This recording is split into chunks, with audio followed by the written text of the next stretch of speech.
Welcome to Inside the Upside Down, where tonight we're going to be talking about the connection with music and the supernatural. Coming up next.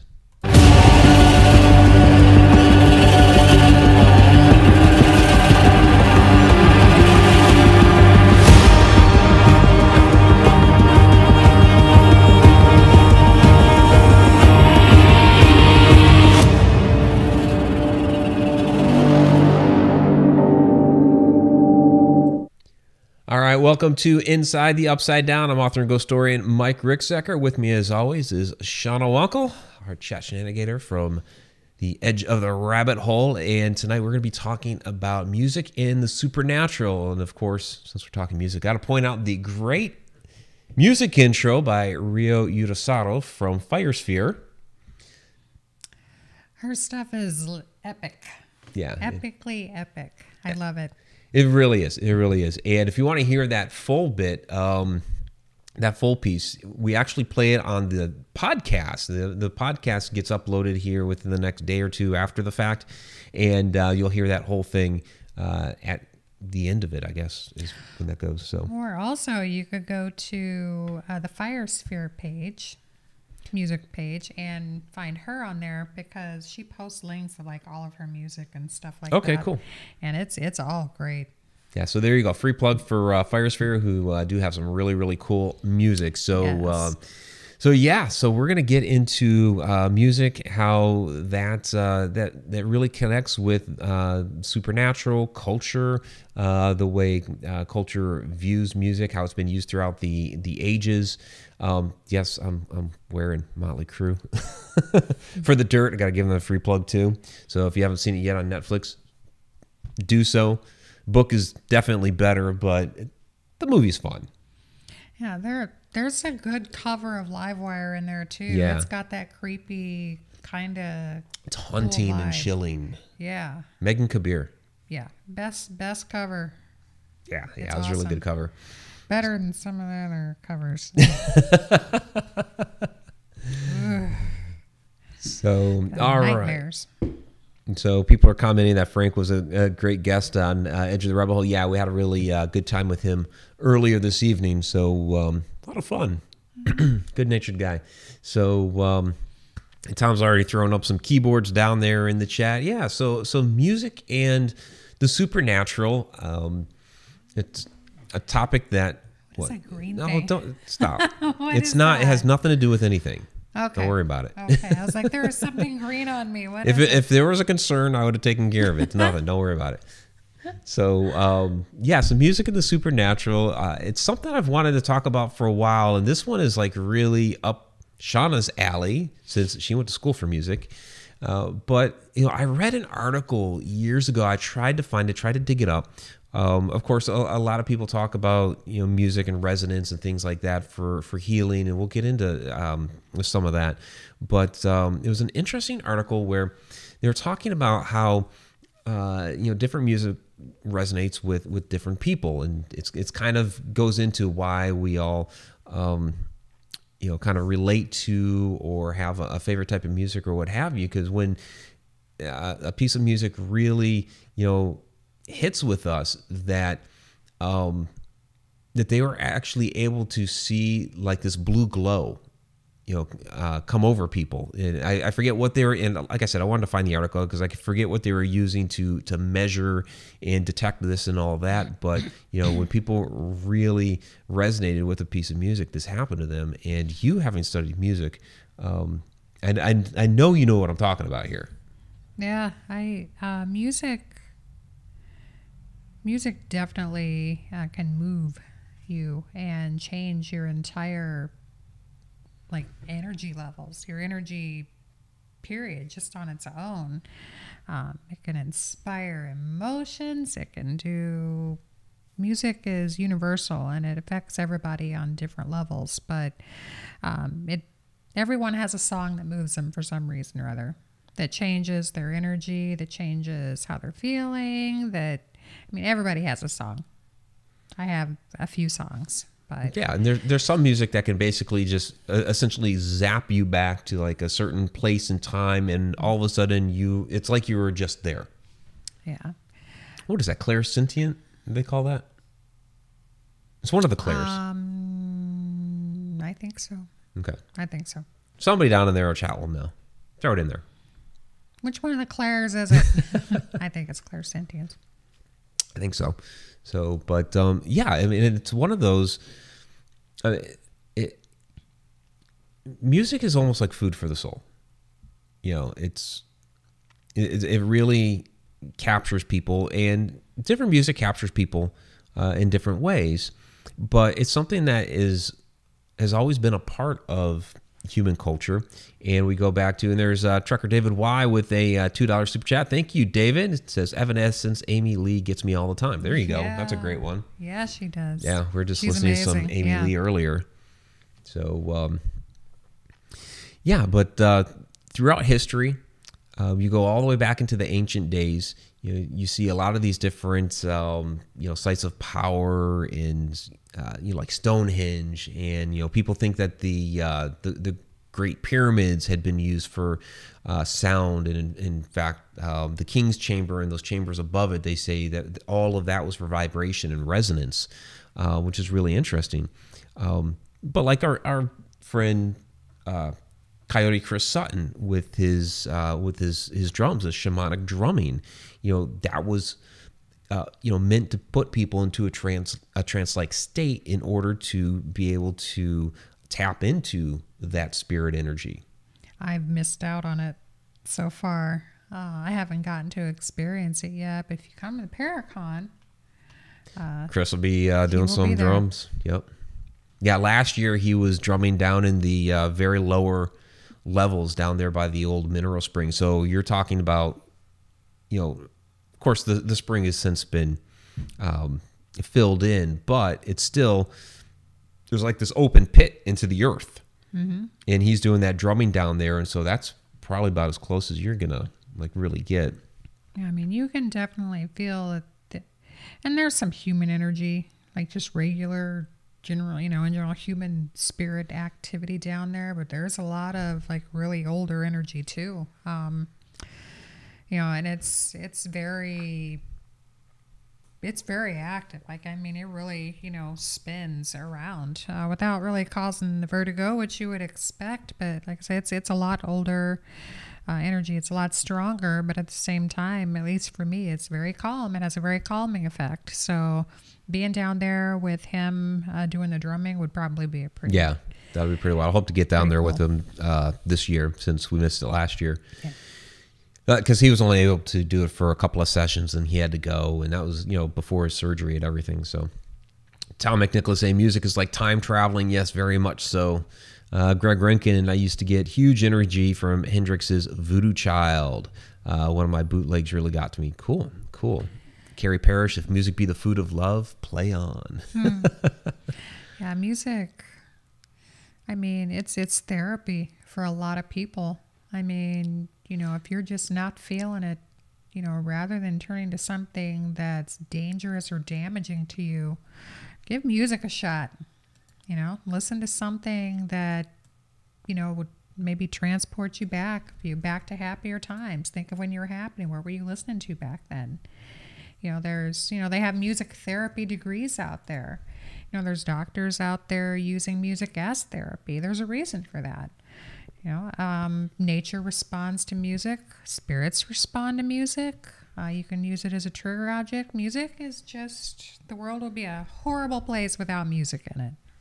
Sure. Yeah, like you said, nature responding to music. I mean, they've shown where plants do actually respond to music, where they can grow better, they can wither, they can have shorter or longer lives depending on the type of music. Yep. Mickey Dole is asking, does Coyote Chris have a CD out? I don't believe so. That's a good thing. That's a good idea to say to him, though, because I mean, we will definitely bring it up and tell him where we got it, because I think it'd be a good one. People would be using it to meditate. I mean, it's just, I hear it's pretty intense, his music. Like I said, I've never experienced it, but I've heard similar type music. I just haven't had the opportunity to hear his yet. So Yeah. Zen swears by it, though. Well, yeah, and and it's funny. He's always down there at Zen. He does a drum class. We're never able to get down there when he's actually doing it. I work. So we work. You know, it's hard to break away for stuff like that. So maybe he's just gonna have to make a house call or something. I don't know. Yeah, but it's definitely, with the beat of that drum, it's supposed to put you into that trance-like state that where you're able to connect with spirit.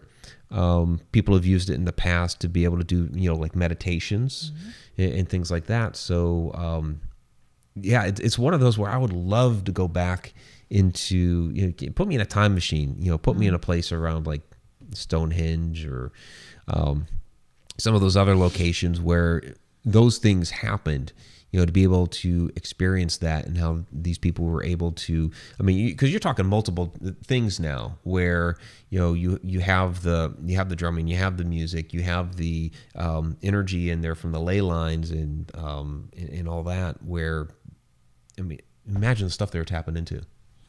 Yeah. It's pretty amazing. Dustin Samaro saying, Mike, that's why I love drums and passed my college class. Nice. Tammy Heisman says, if I'm crying with the kids say, want to play rock band, they know what changes my mood. Boom. Yeah.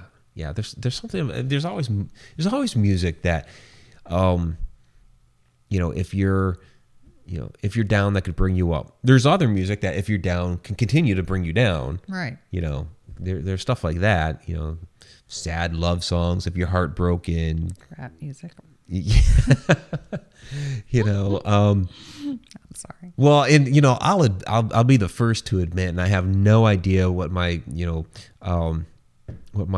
very straight line Catholic mother thought that when I was a teenager and I'd get upset and I'd storm off to my room or whatever. That's right. The Motley Crue came out and I'd crank up Shout at the Devil. That was my anger music. So yeah, there's music for all moods for sure. Spooky Dawn says country music depresses me. Well, yeah. But if you play it in reverse, you get your truck back, you get your girl back, you get everything back. Yeah. So, I will say that I don't listen to country. I don't quite care for it. But what I will say about country music is a lot of it it's story based. So being a creative person and enjoying stories, they do have some good stories.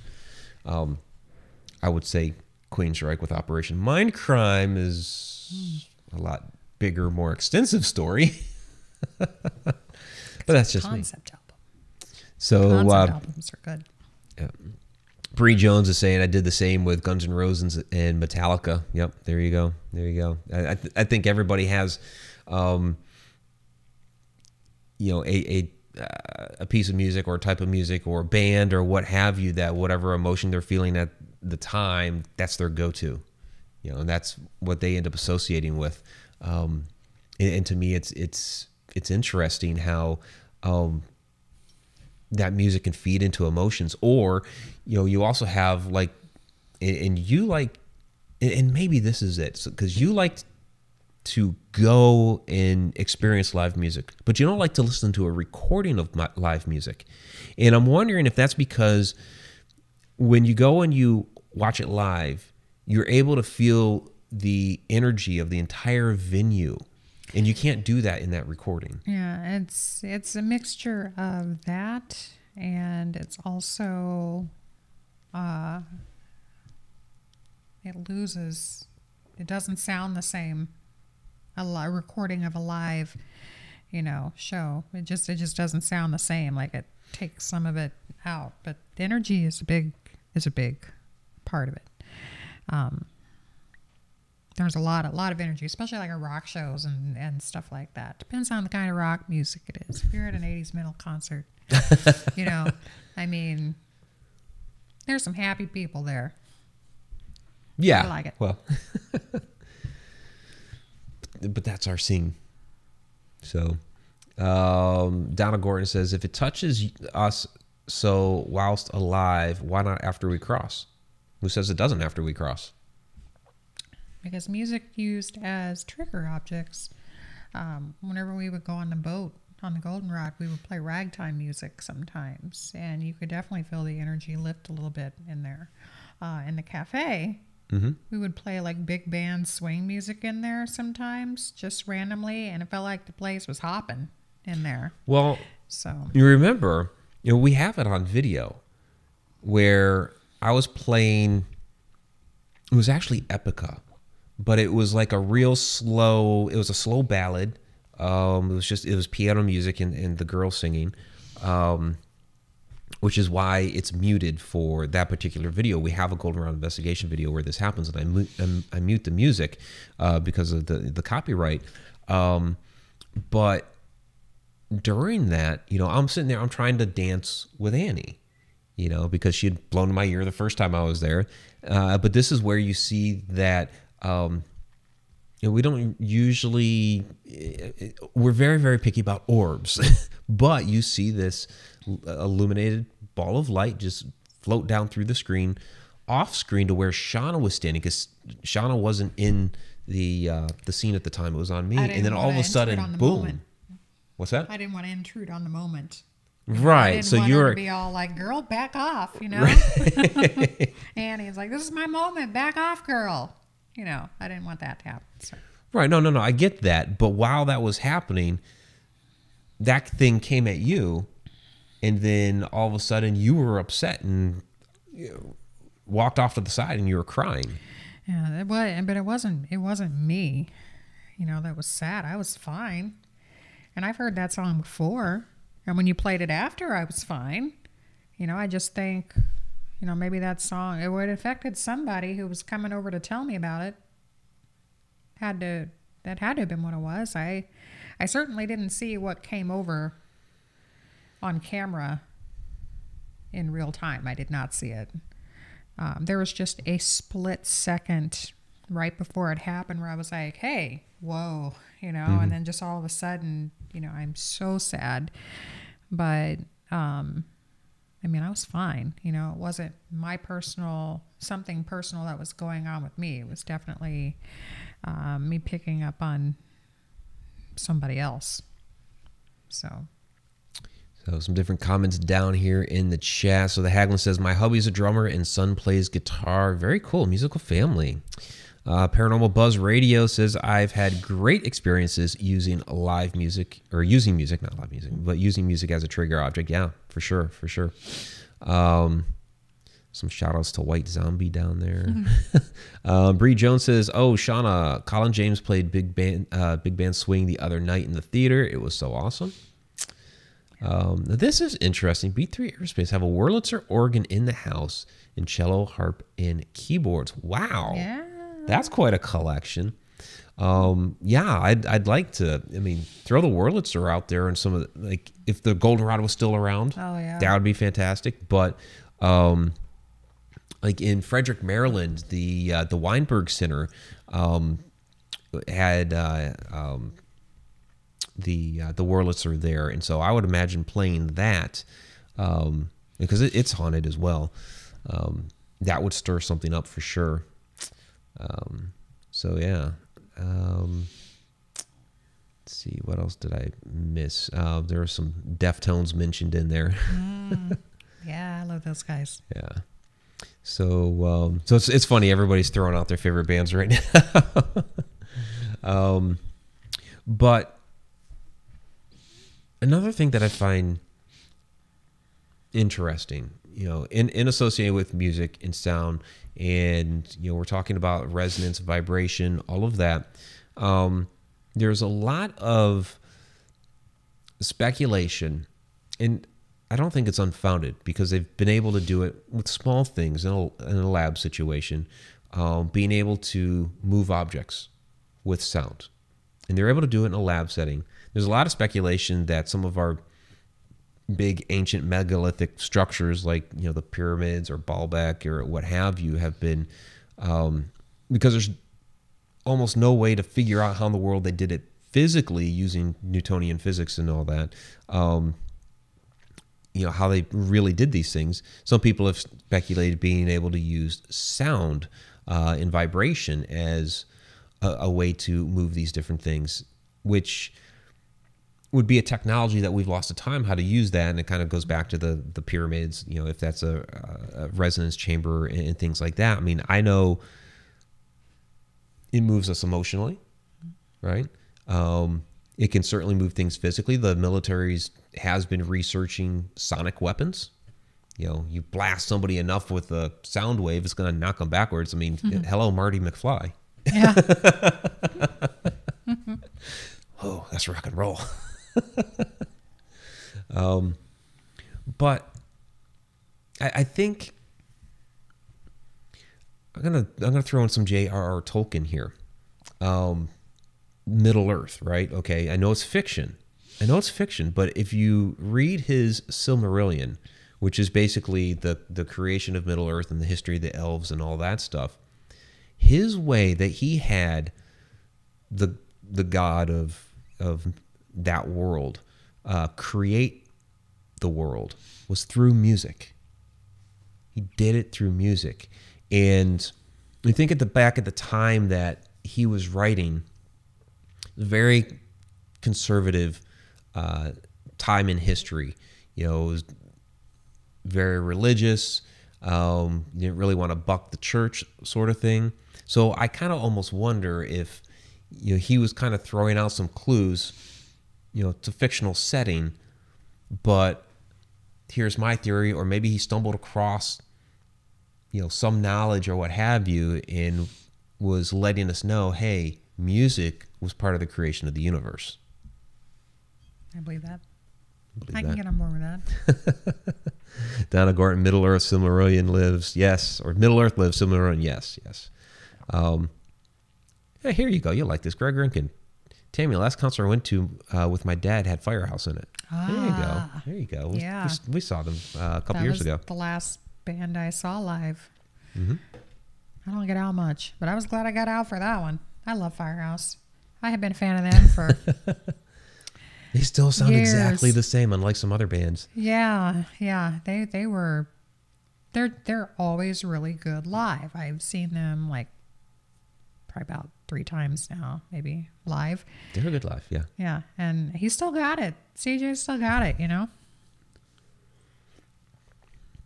So, Tom McNicholas, how about tones so high in the dog range? I feel that spirits may try to communicate to us in a higher range than we can't hear. And that could very well be. It could be that they are trying to speak with us and we just don't hear them because they're on a different wavelength that our ears can't hear. Yeah. Right. So, and maybe that's why dogs, cats, animals can hear them, maybe even see them, but at least as far as the sound, be able to hear them. And maybe that's why all of a sudden you see the ears perk up. It could be just finding the right tone or whatever, like with water, how water works, or like when you're listening to white noise, how certain kinds of noise work, So, I don't know, music, it's not that I can, certain types of music are playing, it depends on, what we're using it for. Usually it's not that I can hear them better, but I can feel their energy better. I can feel it more. And whatever emotion, whatever they're feeling at the time, I can feel, that changing depending on whatever the music is. So it doesn't really help me hear their voices any clearer. So it'd be cool to experiment with different. Yeah, it would be interesting to get a little bit more into using different types of research on our investigations. I've kind of shied away from it because of the fact that we can't really film using it. It's kind of one of the downsides of filming almost everything that we do is there's certain things that we can't, that we don't do that maybe we normally would. I mean, that's a test that we would run, but we wouldn't be able to film it because we couldn't throw it up on YouTube because of copyright. Right. And there's some other things that we've kind of backed off from. or that we'll do maybe when we don't have the cameras rolling. So we have a question from Robert. Mike, do you feel music gives spirits energy as well? I mean, if they're able to associate with it, like you were talking the ragtime music on the goldenrod, I mean, that would make sense. You know, just think of, you know, the setting that you're in and try some different music. So, you know, people have tried, you know, like kids songs in almost like maybe nursery rhymes or what have you, where we know children's spirits are present. I mean, do some research, figure out, you know, the spirits that you might be dealing with and what their ages might be in the era that they came from, and then see what was popular for adults and for children back then. Yeah, and that's one of the reasons why, I mean, not just music, but for other things that we always, you know, we like to research before we go into a location because it helps us with trigger objects. I mean, we usually talk about using the information as trigger objects, but if you're going to try to use music as a trigger object, yeah, you better know what type of music to bring in, because yeah, I don't think that if you're going into a house from the 1800s, I don't think Motley Crue is going to cut it. No, I think back in the 1800s, you probably have stuff thrown at you if you play music like that. That's devil music right there. Well, it straight up is. Shout at the devil. Come on now. But yeah, so definitely do your research if you're going to use music as a trigger object, which is a great trigger object, really. Because I think that music is universal. You know, it's, you know, while we have all these different instruments that we use in order to produce it, it's that wave, it's that sound wave that you just need a receptor to be able to pick it up. That's our ears. But even if it doesn't hit our ears, this is kind of like the old, you know, if a tree falls in the woods, you know, doesn't make a sound. It's like, well, you know, it will, if somewhere along the way it hits my ear. Yeah, I mean, even if it's minutely, you know, perceptible, you know, that sound wave is still traveling, and, you know, basically kind of like ripples out. At some point along the way, you know, it'll hit something. So, yeah, the sound is universal. Music is a way in which we manipulate sound. So it makes me wonder. I mean, we'll throw aliens out there. I mean, come on, we put a disc out there into the cosmos as Johnny B. Good on it and all kinds of other stuff. So maybe that becomes a way if we interact with another life form out there. Maybe it's through music. Maybe they're able to associate that. I mean, if we can use, you know, music to make a better plant, maybe we can use music if we're not understanding speech. Maybe we can use music to be able to communicate to that life form, hey, we mean no harm, we're being, you know, we're good. Don't you shout at the devil for that. No.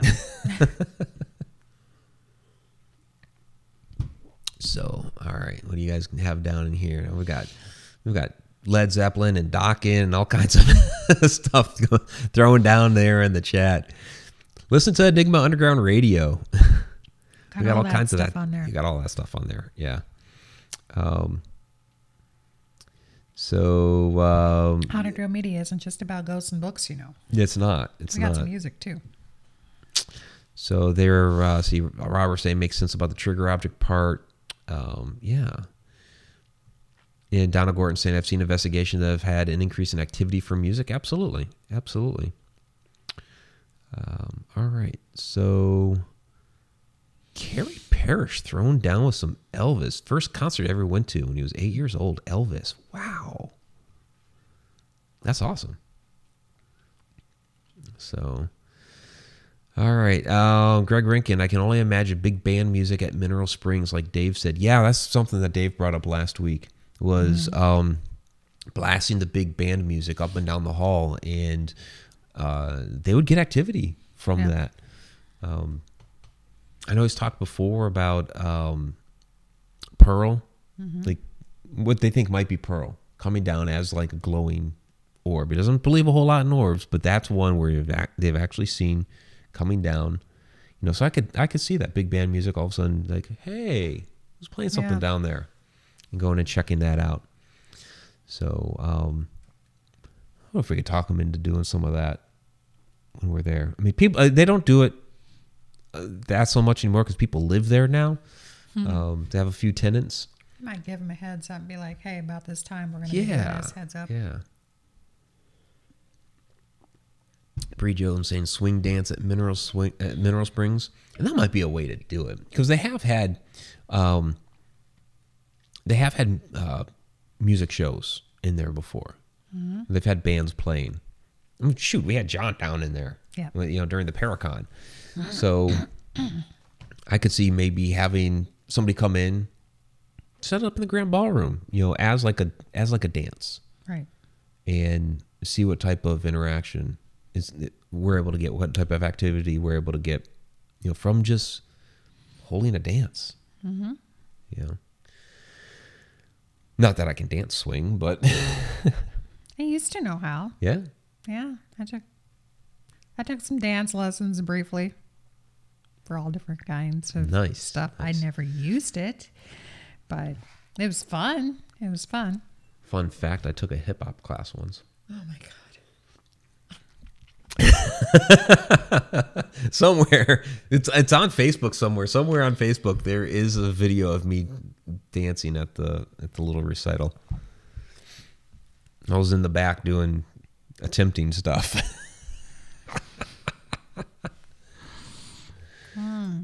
Yeah, I shouldn't have said anything because somebody's gonna go find it now and dig it up and comment on it and bring it right back to the forefront. Like, oh crap!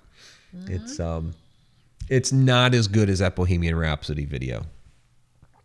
The Bohemian Rhapsody one was fun. Bohemian Rhapsody. Here's where be drunk to do that one though, right? This is where music brings people together. Yes, it can bring drunk people together. It's my go-to for karaoke. So I am not a very good singer. I really wish I could sing better because I have a lot of fun doing it, you know? So if we're ever at a karaoke bar, you've never been to a karaoke bar with me. No. And it's my turn. I choose Bohemian Rhapsody because everybody gets into it. And so the spotlight isn't on me because the whole bar is singing Bohemian Rhapsody. So it becomes a lot of fun for everybody, and I don't have to worry about my singing. So Becky Castillo says karaoke at Silcon. Get Mike drunk. Check. Better have your camera ready. Yeah, I mean, I'll sing other stuff too, but that's always my go-to because it gets everybody involved and everybody has fun with it. So, yeah. A little door, at least a Mike shaking his groove thing. You do not want to see that. It's a little crazy. What was it titled? And that's from Tammy Heisman. I don't remember. It was years ago. Because I was still living in Maryland the first time around. So it was like, I probably shouldn't say. It was like one of my first Facebook videos. And I've been on Facebook for 10 years, so. I know this because Facebook told me so. Tim Schoen says Mike does make a good DJ though. Well, I do all right with that. I mean, Enigma Underground Radio.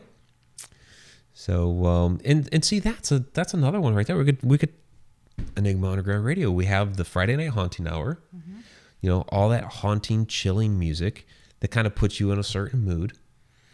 I know that my iPod has some music on there that drives you nuts when it plays. I have my mystery jazz music. Yeah. It's and some of that is mixed into my Rocks, Rock and More playlist. So yeah, for my mystery writing, I would listen to like different types of jazz or music that had been in, you know, maybe some different mystery movies. Give you an example, like Harlem Nocturne is one of them. There would be some like Miles Davis in there. Sade would actually be in there. There'd be times like on long car trips, whenever it's on shuffle or whatever, and be And they'll listening pop to in like there, yeah. Motley Crue, and then the Queensryche would pop up, and then all of a sudden Sade, and I'd be like, Yep. it's like, what is this? Or then there'd be like a small piece from the Tex Murphy mystery game series from the 90s, and you would be like, I don't even know what this is. I don't even know what this is. And it's like a little piece of jazz, like old, like MIDI style music from early 1990s games. But see, I would play those games back then, and so and because you were this, you know, private eye, then I'd get into the mood. But see, all that is stuff that resonates with a certain side of you in order to put you into a certain. It has an effect on you. It has an effect, and that's kind of the point. Donna Gordon, when we die and they want to contact us, Blair the Crew. Well, I need to actually officially put it in my will. My daughter knows this, and I've told you, so I guess you know this. So, silent lucidity. That's kind of one that I want. Silent lucidity. Yeah. Home Sweet Home, Motley Crue. So Blast the Crew, yes. Home Sweet Home at my funeral. Yep. Yeah. Robert Hanna, Mike, do you get embarrassed singing karaoke? Not if you drink. Not anymore. I mean, it was the first couple times that I did it, I was like, oh my God, what am I doing? And yeah, get a drink or two in me. I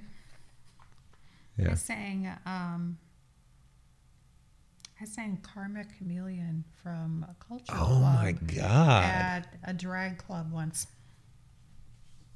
Wow. All right. Boy George. With bubbles floating Boy in George. the air. It was pretty cool now. I'm telling you. It was, and I was sober. So that leads us to the question between Vince and Razzle. If life or death situation, gun to your head, Boy George or Cyndi Lauper? Boy George. Without question, boom, Boy George. Boy George, because his voice is easier for me to listen to. No, they weren't talking about singing. Oh, okay. They weren't talking about singing. Okay. Well, I don't do women, so I mean, yeah, no. That was supposedly the conversation between Vince and Razzle when Vince had the car accident that killed Razzle, but they were debating on. And Razzle was like, well, it's got to be Cyndi Lauper. She's got the right plumbing, but Boy George really knows how to handle. Yeah, I guess if I had to pick, if I just had to pick, it would still be Boy George, Okay. even though I know he doesn't really bat for that team, but, you know. Right. I'd still have to. Yeah, you got a few different. You got Debbie Oye says Boy George. Yeah. Mickey Dole says Cindy. Dustin Samario's like, oh God, neither. Neither. Well, yeah, I mean that's kind of the thing. Is like there's a gun to your head. You take the bullet then. You take the one. bullet. Yeah. Oh wow. Okay. We went off the deep end here. Definitely, yeah. So back to music and spiritual energy. Back to the drum. Yeah, I don't know.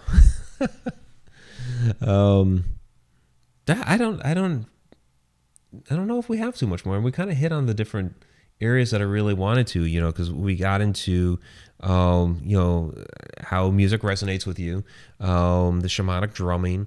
You know, we got into the travel of a sound wave, the you know, the ancient structures that were built, you know, whether or not the earth was built with music, you know.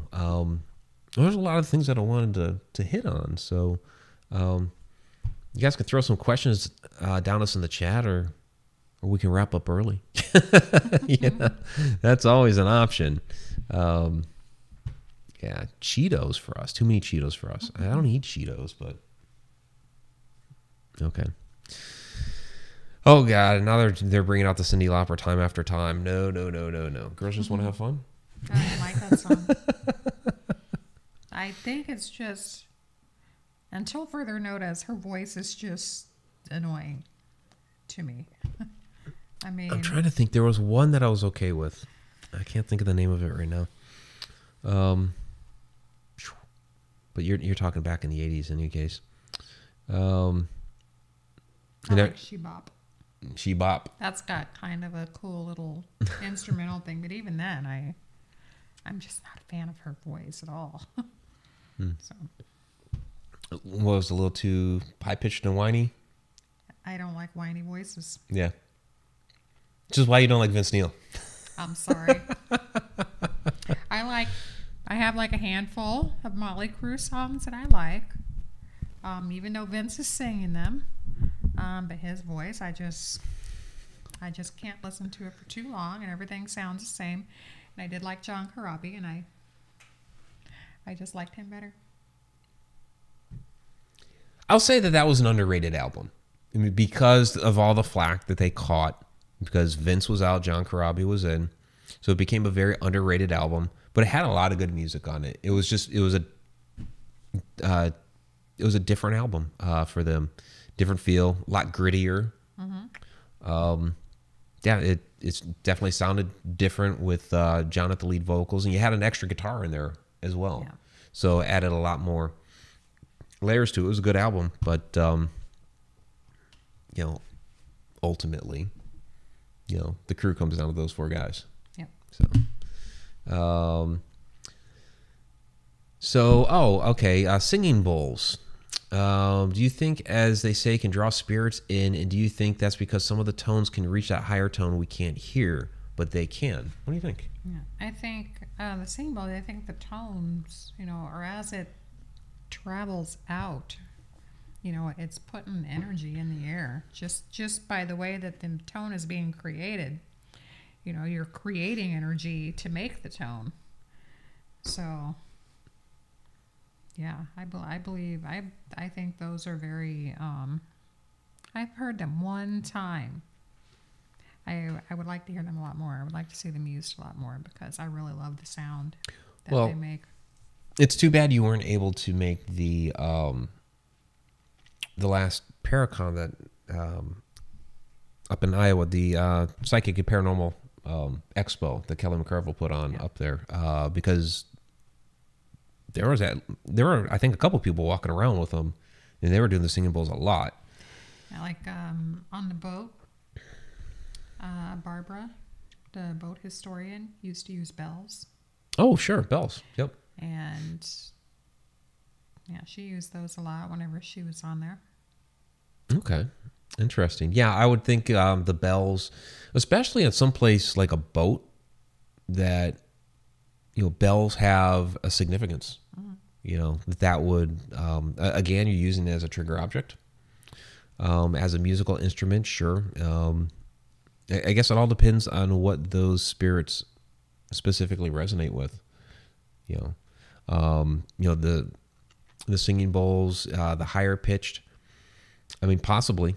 I mean, you'd have to sit there and observe the activity that may or may not happen after using one. I think that they can see and hear us anyway. But maybe because they're on a different plane of existence, maybe it resonates with them in a different way. So it would take some additional research. Mickey says that she likes to ring the bells. And Evanescence can make Donna cry. Yeah, her voice is...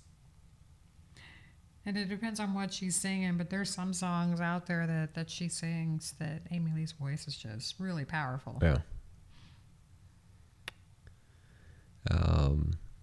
Tammy Heitzman, those glasses with water and going around the rim to make sounds. Yeah, I mean, basically like that, but the bowls, you don't need water in the bowls. They're different sizes, they're different widths. Yeah, I mean, but it's the same concept as the waters with the glasses with water. It's the same concept. Yeah, and I've seen people make like crazy good music with the different glasses of water. It's like, wow. Yeah, that's really some interesting stuff. Donna saying, I've seen some investigators use bells or the bowls at the start of seances. Yep, they use that a lot of times. I've seen bells probably more often than the bowls, but yeah, definitely. And then there's a lot of I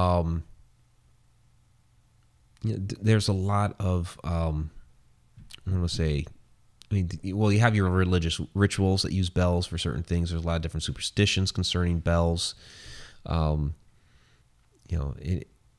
It all has to come back to that, supernatural, spiritual realm. That all those bells mean certain things, like ringing the bells at a certain time, or to initiate something, or even to end something, or it's you could go down into you could probably have like a whole bell episode and what all of those different things are supposed to mean at the different times of day and at different spots within the ceremony, and yeah, all of that. So, what is that? There's a question here. Let me scroll back up. Do you think they were ghosts? Is from Robert. Do you think they were ghosts as well when they see us? I guess I missed the beginning of this. So if there's a... Oh, okay. So Donna kind of broke it down a little bit. Per Robert, do you think spirits see us as spirits as well? That is a good question. So I know that's kind of the premise of The Others, which is a great movie. Mm-hmm. And it really does make you think about that whole idea of, do ghosts or spirits see us as ghosts? Andrea Perrin in her books, she has a great story where they basically witnessed, ghosts sitting at a dining room table, and they turned to look at her, and I think it was her mother, and they looked at them like they were the ghosts. Like, well, would you look at that? I've talked about that shadow person before at Johnny V's, where I walked into the kitchen and it took off like I scared it. Did it possibly see me as the ghost? Maybe.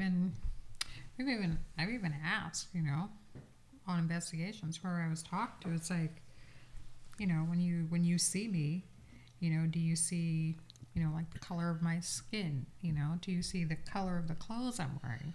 Or do I have any color at all? Can you see through me? Can you not see me, but you can hear my voice? All the different ways that you can see and hear and perceive somebody, and you just ask. You don't always get answers, but there has been a time whenever I've asked what color I'm wearing and gotten a color. So I know sometimes they can see you.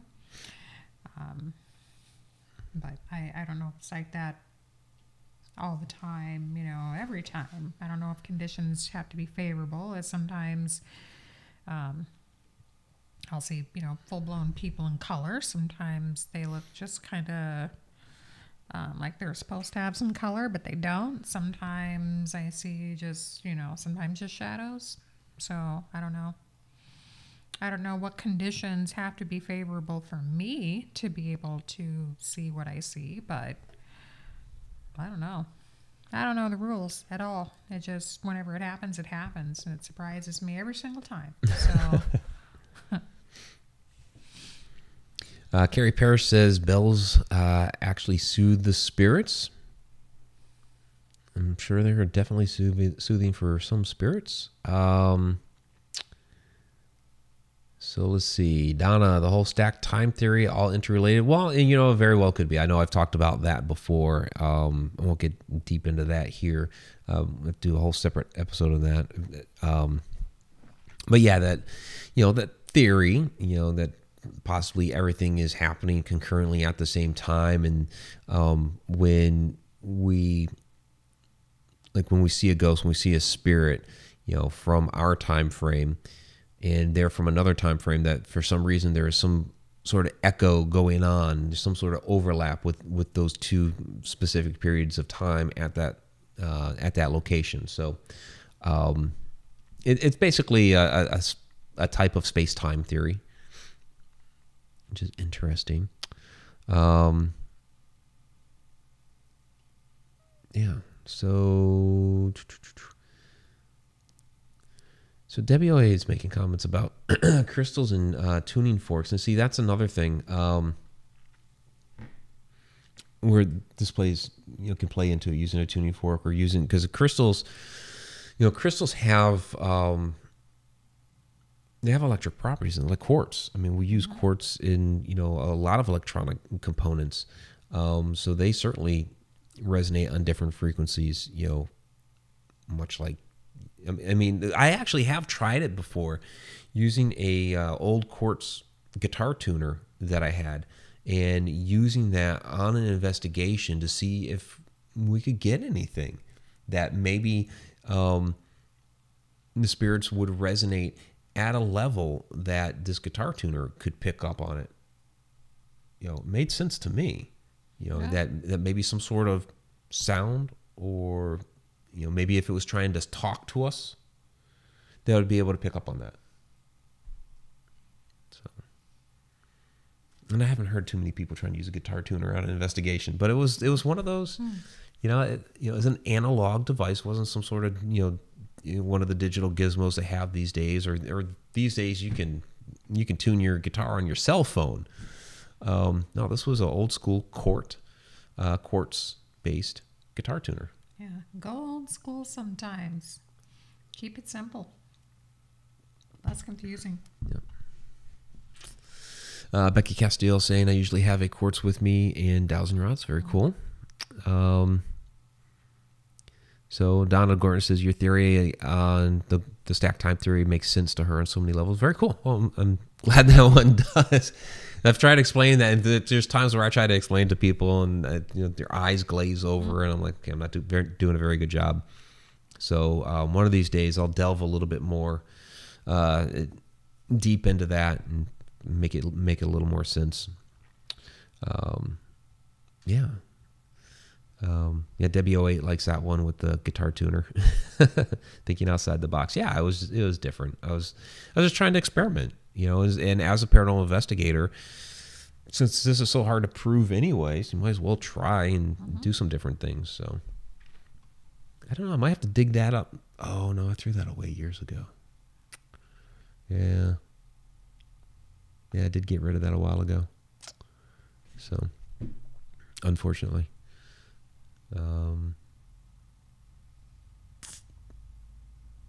Yeah, Tim Hyde's been saying I could see that working. They use them on portals. Okay. Cool. I think we're going to go ahead and wrap it up. I mean, we're almost at the hour mark, and I don't want to just, drag it out for the sake of dragging it out, Cool. So let's go ahead and get down to, did we have any super chats? We did have some super chats. Super chat superstars for tonight. Trucker David Y and Dustin Samario. Did I miss Dustin's? Because he said, come on, Shana, sing a tune. Did I miss that completely? I guess, because I don't remember you saying that. Yeah. Okay, we'll sing something. No. No? No, it's too late. I don't sing anymore. No, I don't sing anymore. I'm not going to sing. You guys can forget that action. All right, so let's get to the shout out to Donna. Thank you for Cheshire Catting the chat. Absolutely appreciate that. And let's get down to our participants for the evening. There's Becky Castillo. Thank you, Becky. And by the way, guys, SilCon this September, so be there or be square. So always a good time. Yeah, we'll have a good time at SilCon. Creatrix Corvus Arts, that's Mickey Dole. Thank you, Mickey. Debbie 08, thank you very much as well. And thanks for all the questions, guys. EQ, thanks for joining us again. Greg Rinkin, thank you. Little Dort Lisa, thanks for joining us tonight. Paranormal Buzz Radio, thank you as well. There's Robert Hanna, thanks for all the questions. Tammy Heitzman, the Haglin, musical family there, the Haglin. And Tim Schoen. Thank you all very, very much. Now, who did we miss? There's Bree Jones, Carrie Parrish. There's Adam Tillery coming out of lurker mode. Ask if he was lurking or not. Yep. There's Katie Palmer. Hello. There's Tom McNicholas. See, Tom McNicholas wasn't listed in the participants. What the heck is up with that? So this is a good time to mention Deep Down the Rabbit Hole Patreon patrons, which are Tom McNicholas, B3 Airspace, Zippy Davis, BD Flynn, Pamela Queen, Joe Chandler, Andrew Cox, and Dustin Samario. Thank you all very, very much for being Deep Down the Rabbit Hole Patreon patrons. Yeah, sounds like we might have another one coming on. You mentioned that. Yeah. Well, if he already did, then you want to say? David Y. Thank you, David Are Y. you joining the team? Appreciate that. So there's Samuel Hall. Yeah, good to see you out there, Samuel. Always great when our old friends can join us out here. So, all right. So that is it for tonight. Next week, next Tuesday, we have archaeologist Dr. Heather Lynn returning to Edge of the Rabbit Hole. Her new book, Evil Archaeology, is coming out. I think it's this week. I'd have to see, but it's supposed to be out by the show, so it might already be out. I missed it last time, so I don't miss it. You missed it last time. Yeah. It was a really good show, a really interesting talk. And if you can, pick up Evil Archaeology. She did actually interview me for a small section in the book, so that was pretty cool. And she always has some really, really interesting stories. So check that out next week on Edge of the Rabbit Hole.